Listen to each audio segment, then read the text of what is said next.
And it's been really so dangerous for residents to even come back and look at the damage. You are their eyes and their ears. Tell us what you've been seeing. Yeah, Amy, so we are on the corner of Lake in New York. It's kind of chaotic here, actually. So sheriff's deputies are blocking anyone from trying to get into their neighborhoods. A lot of people trying to come back right now to see what's left because people just don't know. They're just seeing the images that we are showing on air. And so people are just wondering what's going on. Lots of people, if you look across the street here, they've been waiting for hours now to just try to get through. I saw that you were getting very emotional. Do you know anything about your house? It's all burned down. Everything, my kids' school, our community, our neighbors' houses, everything is just burned down. Everything is gone. I'm so sorry to hear that. I am so sorry. What happened on the night that you guys had to evacuate? We were having dinner. I told my 3-year-old and my 1-year-old that I told them that we're having a fancy candlelight dinner because the power went out. And then we looked outside, we saw a huge fire, and we just packed whatever we can, and we ran out. It was chaos on the streets. People were trying to get out. We thought we're going to come back tomorrow, so we didn't even pack anything. We had nothing. We left everything with our 3 and our 1-year-old, and my 3-year-old keeps asking me, Mama, when are we going to go home? Everything, all his friends' houses burned down. The Farnsworth Park that we would go to, the hikes, we would go to the libraries, his little school, ACC, like all of our community is just devastated. I'm so sorry, and we can see the devastation and the loss here, and this is what a lot of people are coming home to now. Are you trying to get over to your house right now? I just wanted to see if anything's left.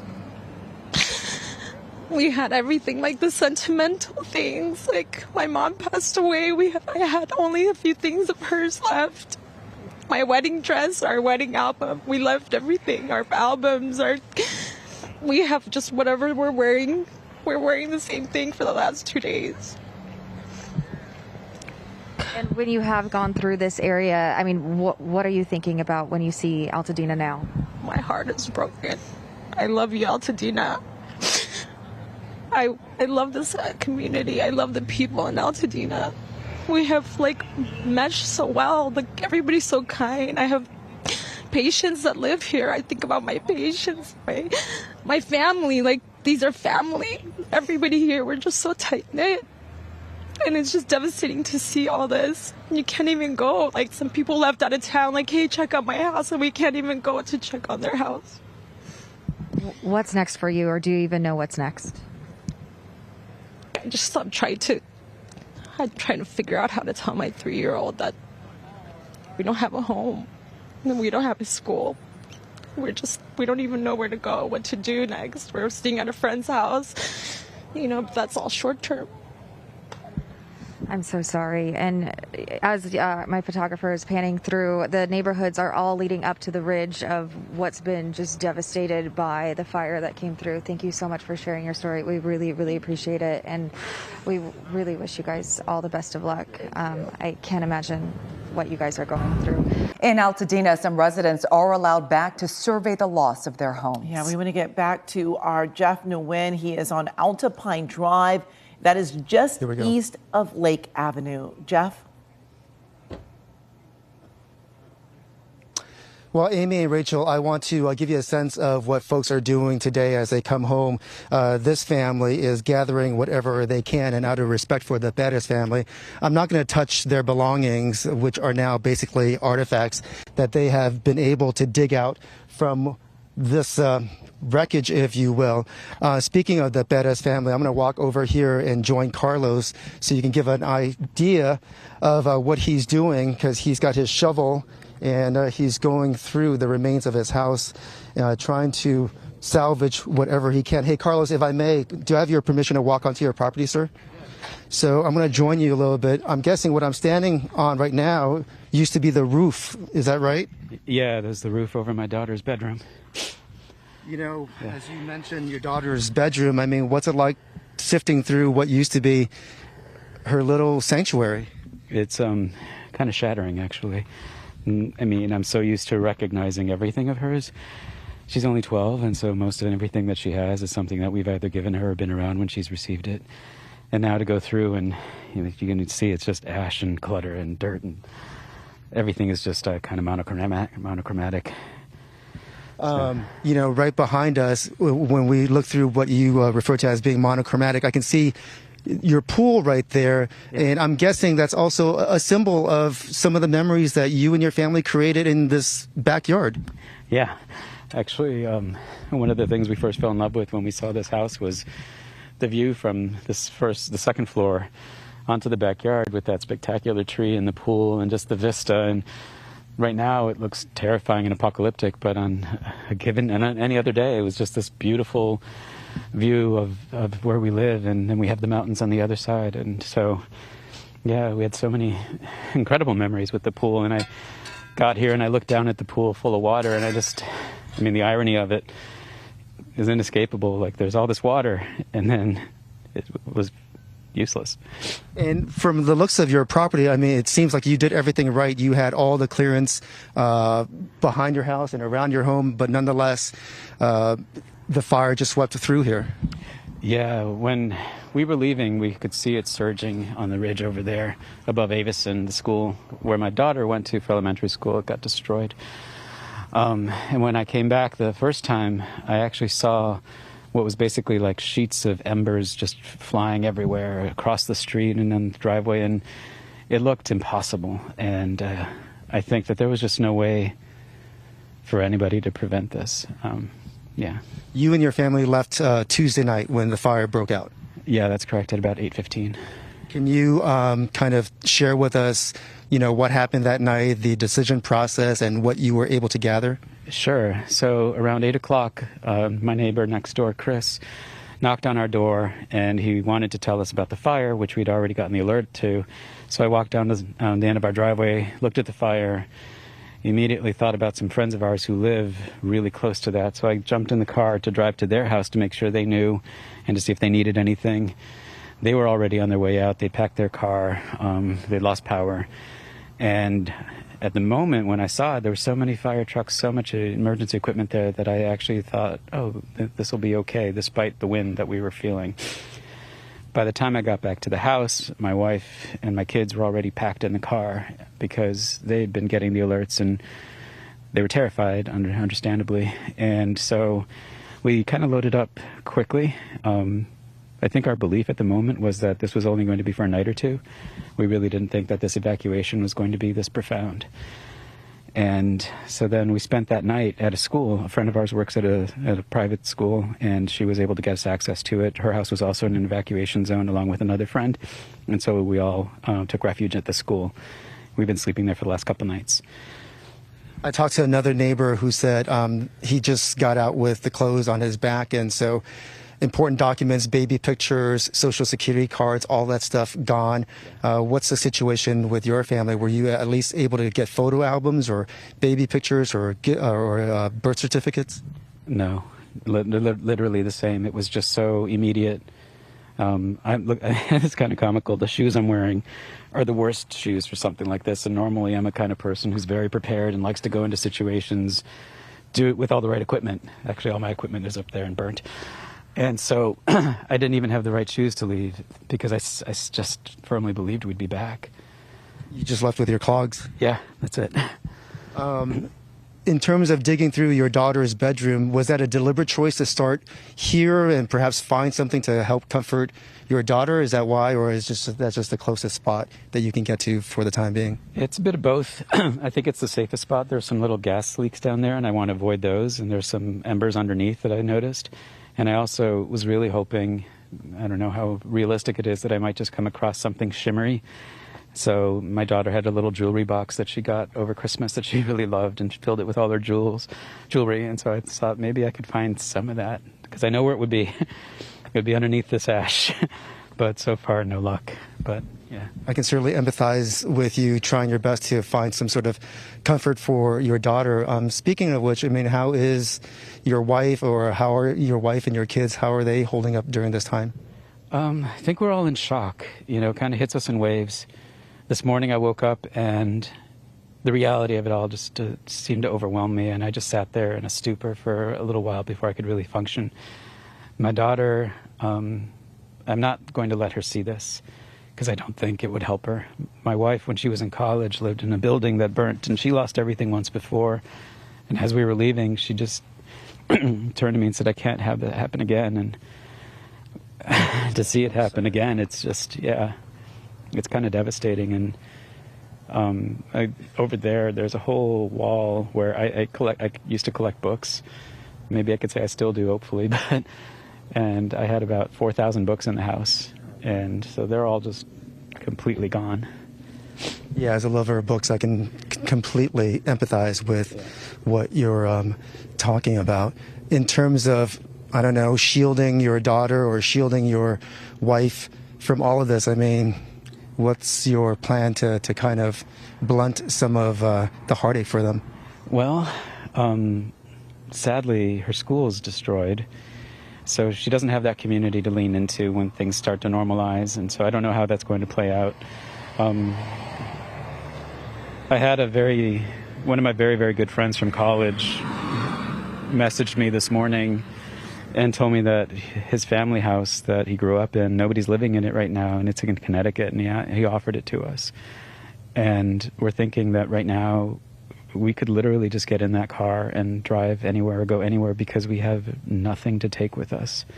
And so I think part of what we're thinking is where we could go just to get away from the trauma and rebuild a bit and then come back and reconnect with everybody that we love out here. We have such a strong community. We don't want to leave it, but I think that for our mental health, we kind of have to go just reset ourselves somewhere. You know, I think it's cliched or colloquial, depending upon how you look at it, but a home is the symbol of the American dream. And I don't know, was this the first home you owned, or for you, you know, what's the meaning behind this home for you? This was the first home that my wife and I ever came home to, where we both would walk inside and just say, we love it here so much. We love the community. We love the feeling of walking into the house. We love the light in the living room. We love the silence of the bedroom. So in many ways, this was like a dream space to be in. And even just the location, for people who've never been here before, it's a spectacularly beautiful area, but it's so vulnerable. And I think now we're getting to experience just how vulnerable and brutal it can be too. Well, I'm certainly sorry to hear that you're considering moving away, and I thank you for being so gracious to us. And after hearing that, I think the best thing for me to do is to just give you some space and give you a little bit of a break. So thank you for sharing those thoughts and emotions, and I know they're very raw right now, and it's so gracious of you, so thank you very much. Thank you. Okay, thank you very much, Carlos. So if I may, why don't I just give Carlos some space, and if I may, I'll just send it right back to you on the anchor desk. Residents are coming back to a lot of devastation. The burn scarred charring the community, many of whom lost everything. KCAL's Joy Benedict spoke with one of the homeowners beginning to sort through what's left. We're up here in Sierra Madre on Hastings Ranch Road, and it's just been a lot of devastation for so many people who are coming back and seeing that their homes were lost. Now, this particular street backs up against where the Eaton Canyon fire started over there in the hillside, and it's not hard to see where those flames came directly into this backyard here off of Hastings Ranch Road. I mean, take a look at the destruction over here of this home, or I should say what's left of it, or what isn't, as it's just a bunch of appliances and charred memories, unfortunately. And I'm joined now by the homeowner, Yarick Yenning. Thank you so much for joining us here. I guess when you take a look around and see what was once your home, I can't imagine how you're feeling now. The feeling I cannot explain because it's so hard in my mind. Yeah, I mean, you Listen, just said... This is my sport room. There's 2 Peloton bikes. There was a ping pong table. There was all the weights. There was computer of my niece for $10,000 for make her art. She don't even want to mention that. She don't even want to see the pictures today. What made you come back here today? Are you looking for anything? Oh, I was waiting till the fire go down so I can see what was destroyed and what I can find. Have you found anything? I did. What did My you... wife, she asking me if she forget in the corner of the kitchen a diamond ring. So I found the diamond, but it's melted in the gold. That's okay. We're going to call okay, that a sorry, small sorry, victory. sorry. No, that is okay. I mean, you found it. You found something. It is okay to be excited about it's that. from her mom. Oh. So I was like archaeologing for like 2 hours almost. Now, you were here on Tuesday night before you evacuated, and you said you could see the flames coming towards you. Oh, yeah. It came directly like it was far on the mountain. And you can see through the tree and the branches, like there was like already some big fire. Mm-hmm. And it just pushed the tornado storm to this side, east-south. So I decided, I was seeing like how fast it was. It was like going so fast, I never see that before, because we have a fire in 2022. It was close back, to the yeah. Wilson and observatory, but no wind. This was crazy. It just came in so fast. I was just so scared, and so I took just the safety and you just for left. my family. Yeah. Well, I know it's going to be a long recovery. Are you planning on rebuilding, or do you know yet? Oh, we already talked. I mean, like, we are already Thursday, so we already talked with my wife, and we already kind of like deciding. We are close to the decisions, but we have to go forward, because, you know, if you just blame what happened and nothing to do, so there's nothing to do. Well, I will say so. I mean, like, we have to go forward. You have to go forward. Yes, you do. Well, thank you so much for sharing your story with us. I know that this is just one of so many of these homes that is destroyed because of the Eaton fire, and it is just the beginning for so many of these families who will have to make that decision to either rebuild or to move on, and it is a tough one for each and every one of them. For now, we'll send it back to you guys in the studio. All right, thank you, Joel. There was a moment of gratitude as a homeowner made his way back to his house after 2 days. Wow. I have no words. Alex Cole had seen video of the Palisades fire in this stretch of PCH, but hoped to see for himself that his place was still standing. I'm blessed that it's still standing. The house is intact, but there is damage. The balcony off of the living room is badly burned, and there are other issues. Cole knows, though, that he's one of the lucky ones. I walked in, so I'm going to look around and see how bad it is, but at least it didn't go all the way down. So thank God for that. A bit north in Pacific Palisades, damage assessment teams are fanning out in neighborhoods, going house to house and cataloging what's been destroyed and what is still standing. Our numbers that we collect, we work hand in hand with FEMA. So that's how they end up getting the numbers of how many structures were destroyed or not destroyed. Unfortunately, right now we won't be able to tell because it's very soon. But hopefully within probably like a week, once we get all our data, we'll be able to provide the public with how many structures have been destroyed.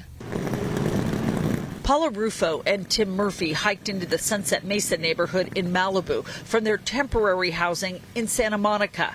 They had to find out if they'd have any place to come home to. Our home is in much better shape than many others, even sadly some of our neighbors. There is some damage on the outer area, windows out. It smells like a 70s ashtray, but it is relatively much better than most of the folks here. The fact that I was standing in my kitchen just a little while ago is comforting to know that my personal things are there. Yeah, it's a little devastating to look out my window and see all my neighbors' houses all torched. I feel for them. Trying to reckon that our whole entire life and place and home and memories are gone. Other evacuated residents have been meeting at a roadblock on PCH and Temescal Canyon Road looking for answers. LAPD and Port of LA officers have started checking IDs and taking names in order to help people get to their homes, if only for a few minutes. A car comes down, a police car or other vans, and they pile 4 or 5 people in who are in that area. They drop you off, you've got 5 minutes, and then they bring you back down. It's so hard to believe that what you left in one piece is now just rubble. And so we're just trying to see, maybe there's a stone, maybe there's a little gem of a piece, maybe one of my forks and my silverware. You know, I don't know. Anything is going to just kind of be a touchstone. When the sun went down, officers told residents that they were not going to shuttle people up to the neighborhoods anymore due to darkness, but they said they would start again in the morning. I'm Dylan Thomas, KCAL News. Well, some Altadena residents are allowed to return to their neighborhood and survey their loss in the Eaton fire. KCAL's Jeff Nguyen reports he talked to a couple who just spent $70,000 on renovations, only to have their home burned down by the Eaton fire. We are in Altadena, and we are on McNally, just north of Loma Alta. And this is the home of Jared Tefralian and Nicole Ellis. And speaking of them, as we look at some of the devastation here, I'm going to walk over and introduce you to them. So, Nicole, no favoritism just because Jared is standing closer to me. But, Jared, how long have you lived here, and what does this home mean to you and Nicole? About 18 years now. And this home was really our sanctuary. I collected motorcycles. I had about 23 in the house, and several cars. Just building that collection. Family heirlooms. Used to hike here. Used to work from home every day. Since COVID especially. So this was really everything to us. Nicole, I don't want to pick at your wound, but I can see from your facial expression, this is really hard for you. Do you mind? I'm so sorry. It's okay. It's like, it was our home. I trained dogs, and our dogs grew up here. We've trained so many other people's dogs here. We would go hiking here. And our neighbors, everyone's affected. It's just lost everything we left so quickly. We just made sure our animals and us got out safely. For all of us of a certain generation, we all recognize home ownership is a very difficult thing. So I'm guessing for you, this is also a symbol of pride and accomplishment as well? Yeah, we actually just spent $70,000 about 3 months ago renovating the bathroom, repainting the entire house, fixing up things, putting in new lights. I mean, it was a very, very recent renovation. We were still having people come over and see it. And now there's nothing to see. Certainly you were very proud of it and you wanted to show it off. And, I know that this does not replace what you accomplished. But, if you could show it off, what would we be looking at right here? We would be looking at our living room here. That's our fireplace with the TV hanging from it now. We had a motorcycle here. You can see an exhaust there. Our dining room table. Back there was my office, dog training room. We had more motorcycles, more dog training equipment back there, including dog fitness equipment from treadmills to all sorts of stuff. And in our back garage, we had more motorcycles, tools for him to work on the motorcycles. And it was a home. So obviously couches, living room, normal house stuff. So if I understand it correctly, was your house also a showroom for your motorcycles as well? You want to walk with me a little bit and talk to me about where they were sitting? Were they sitting inside the house, outside the house, or what are we talking about? And be careful. 10 motorcycles in the house. Mostly Ducatis. One I bought from the former CEO of Ducati North America. You can see another motorcycle over there that I had. Basically, I had the room painted to match the motorcycle. So yeah, it was probably over $100,000 in motorcycles in the house, just that I had collected over the past 20 years. Some of them were numbered, irreplaceable collectible bikes. For certain guys, a Ducati is an aspirational thing. Talk to me about, why you love that brand so much. Oh yeah, when I was about 16 back in the 90s, I used to watch Carl Fogarty ride one, and they were just, they're just beautiful Italian, the Ferrari of motorcycles. Had pictures of them on my wall. I collected the stubs from the magazines you would send in to win them, and I would, take those out of the magazines and send hundreds in.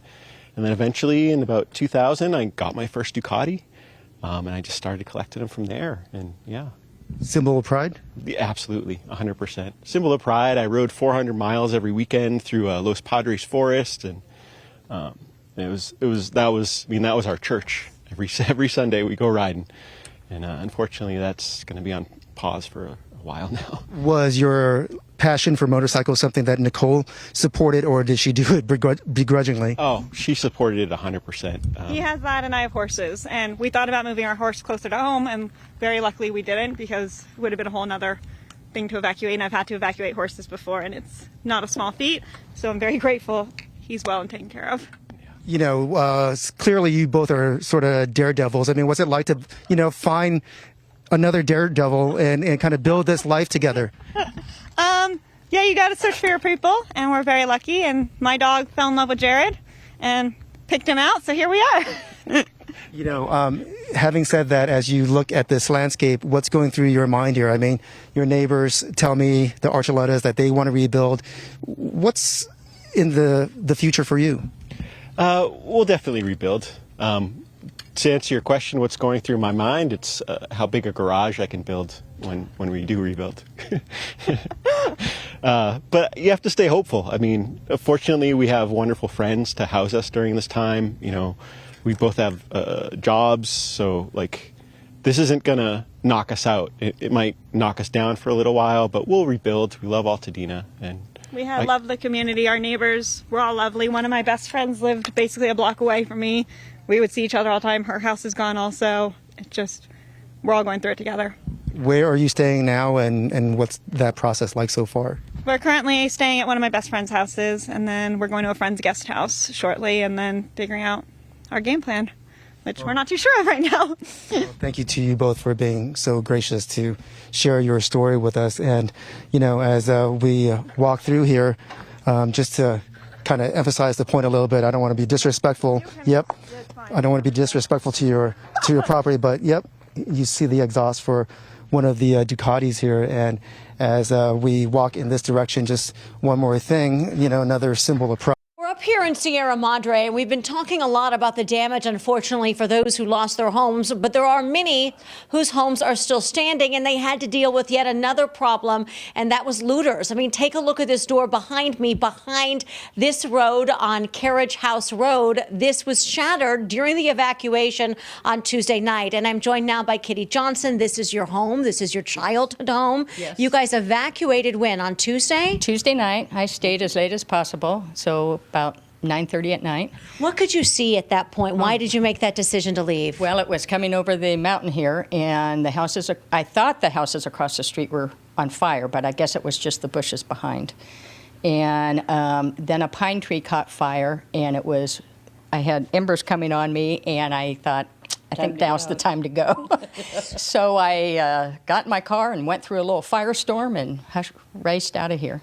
And then you got back when yesterday? My brother came by about 8 o'clock in the morning and found that the glass had been shattered on the door, and went through, and there were some drawers open and whatnot. And so that's what we figured we'd get broken into. I mean, you guys were just here cleaning up all the glass, and it is filled up that garbage bin. I can't even imagine how that feels to be running for your lives and then to realize that someone is taking advantage of that situation. Yeah, it's, we're thankful the house is here. We don't think they got too terribly much, which, thank God. I mean, when you look across the street and there's houses gone, we're just so thankful what we have, and that we can hopefully continue on. We're original homeowners and been here for 64 years, so. And your home wasn't the only one that was looted? No, our next door neighbor was too, yeah. Do you know what the looters took or what the thieves got? Over there, I heard from the officer that it was a couple soundboards. I think that's what they're called, I'm not sure, and maybe a little jewelry. I don't think they had much either, but don't quote me on that. But certainly very tough, it feels very violating. Yes, very much so. Well, I'm glad that you guys are okay. I'm glad that your house is okay, and I'm sorry somebody did something so nasty during such a terrible time. Thank you, Joy, and thank you, Gus. We moved here when it was brand new in 1960. Well, I'm glad you still have it to live in. Yes, thank you. And unfortunately, that is what we're seeing a lot around here. We have 2 situations of homes being looted. There are several more across the street that unfortunately burned, and it's just a really tough week for so many on so many different levels.